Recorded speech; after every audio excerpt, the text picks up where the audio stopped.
Om Amritaputra. Here is the message of Amrita for you all. Are you always peaceful? Are you noble? Do you possess self-restraint? Are you endowed with divine virtues? Are you free from ignorance? Do you possess knowledge of the self? Have you got illumination? Have you realized the immortal pure self? How do you stand before these questions? If you have not got these things, then come, sit down and listen. Here is the message of Amrita for you all. Even if you practice a particle of this, you will go beyond death, sorrow and pain. Meditate always, I am pure consciousness. I am Satchidananda Brahman. I am immutable, self-effulgent, immortal self. I am the silent witness of the three states, namely waking state, dream state and deep sleep state. I am distinct from the body, mind, prana and senses. I am distinct from the five sheets. You will soon attain self-realization.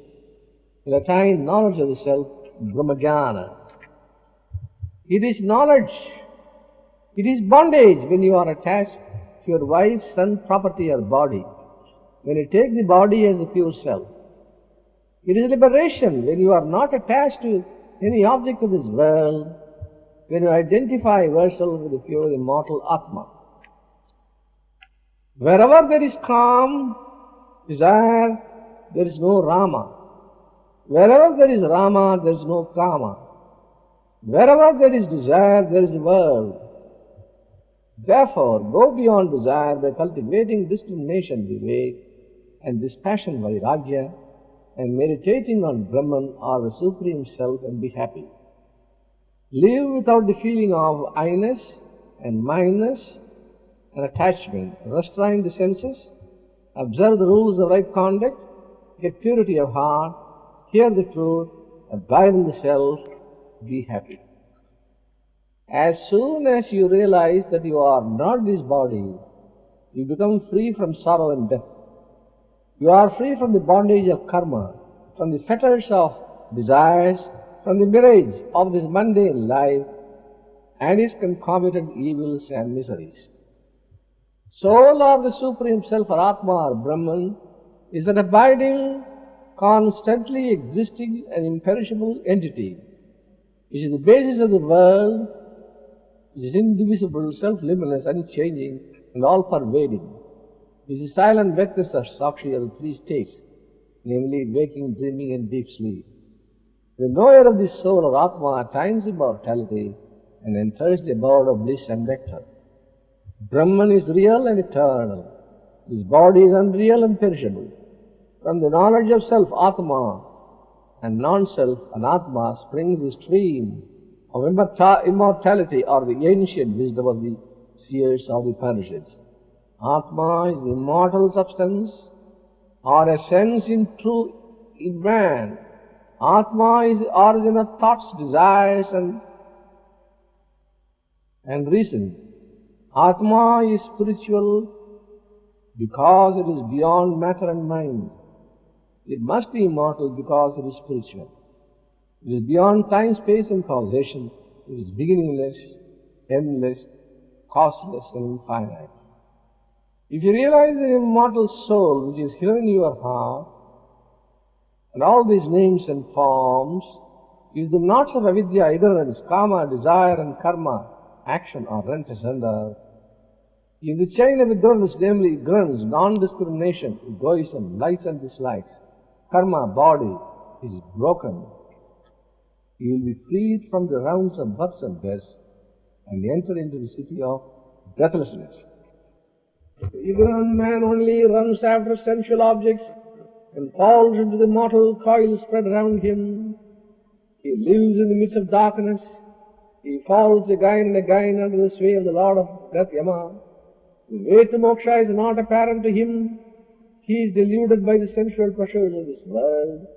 But the patient, thoughtful man of discrimination and dispassion does not care for the illusory pleasures of this world. He meditates on the Supreme Self and attains eternal bliss and immortality. Moksha is the summum bonum of life. Moksha is the fulfillment of the life's purpose.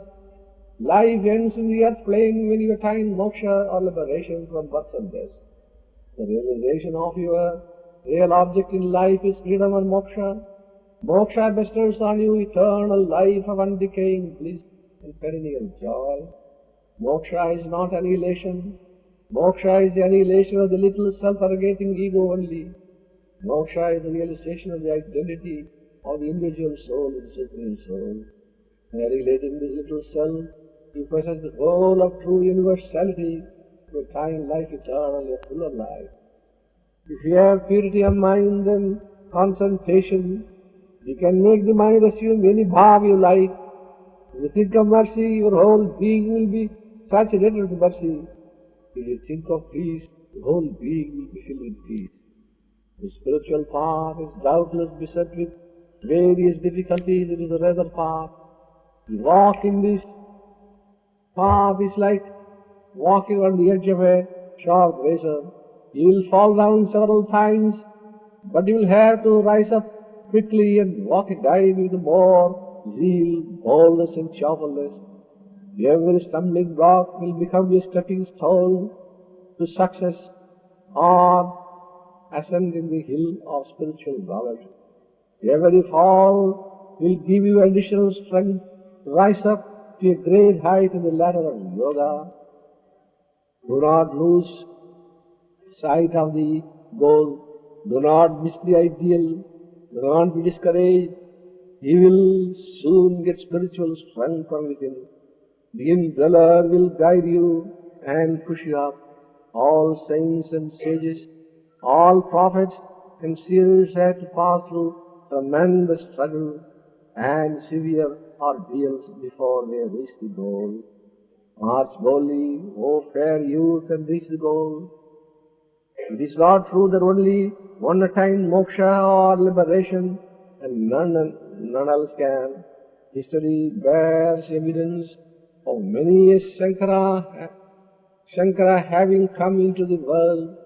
If the past could produce Shankaras, why not the future also?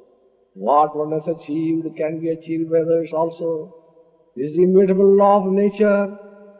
Whosoever would attain the knowledge of the self like Yagyavalkya or Brahmananda Upanishad, like Uddalaka and Chandogya Upanishad, will also attain moksha or immortality. The way of the enlightened sages is sinless. The way out to liberation or freedom or perfect happiness and peace is through perfect purity of mind and heart, of every act of character and life, through self-radiance, self-restraint and control of mind, and through regular meditation on the pure self-luminous, invisible, all-pervading self or Atma. If you attain self-realization, all doubts will be rent asunder. Supreme contentment will ever dwell in your heart. You will be purged of rajas and tamas. You will be ever peaceful and happy. Therefore, struggle hard to attain this rare state of supreme blessedness in the neighbor.